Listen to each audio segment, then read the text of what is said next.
প্রতিনিধিদের তথ্যচিত্রে প্রবাসের সংবাদ জানাচ্ছেন ইমতিয়াজ আহমেদ।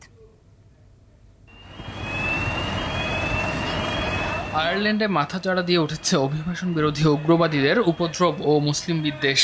এতে মুসলিম জনগোষ্ঠী বিশেষ করে বাংলাদেশিরা উৎকণ্ঠা ও আতঙ্কে দিন পার করছে।